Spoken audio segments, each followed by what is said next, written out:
And in clue 6, we are picking up stitches around the neckline to add a neckband. This is done so that you could adjust it in case there's something you're not quite happy with how it sits. You could do decreases to reduce the circumference if you needed to, or you can easily adjust the height of the neckband to your preferences. You could leave it as is by just picking up some stitches and doing an I-cord bind off. Anything goes pretty much. And so the first step is to pick up the stitches. If you used a long tail cast on like I have, and then you can follow along with me, but if you used a provisional cast on or any other cast on, then you're probably good to pick up stitches on your own there. First I need to find out where is the beginning of round, and I can just pull on this tail here to identify the first stitch, and I like to insert my needle through the stitches so that they align perfectly. Even though we're knitting in the opposite direction, it's going to be easier for me to stay consistent like that, and they won't be offset to the side. So I like to insert the needle through the actual stitch.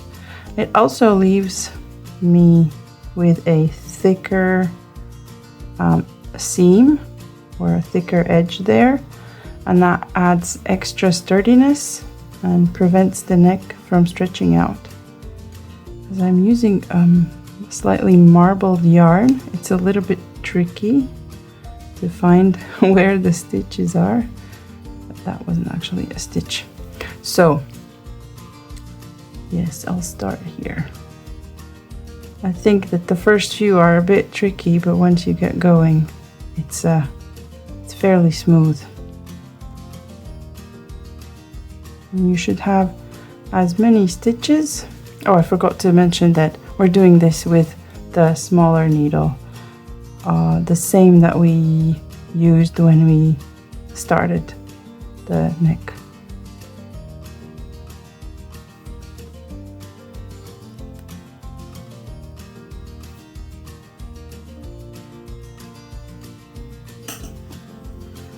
This is what it should look like.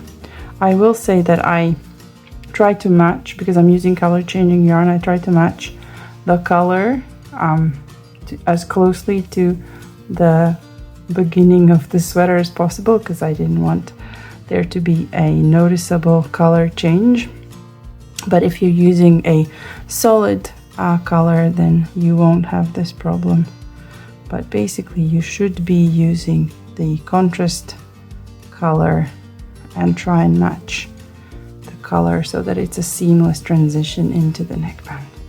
And you pick up stitches all around and place a beginning of round marker, and once I've gotten there, I'll show you how we set up the intended ribbing. I've picked up stitches all around the neckline.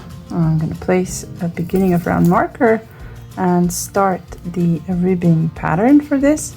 It's a 2x2 twisted rib, so it means that you should have a multiple of 4 stitches on your needles here.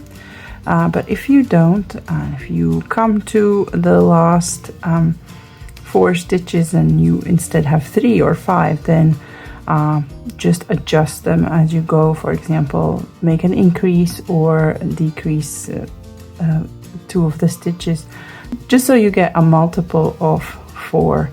And so we will be knitting 2 through the back loop, purling 2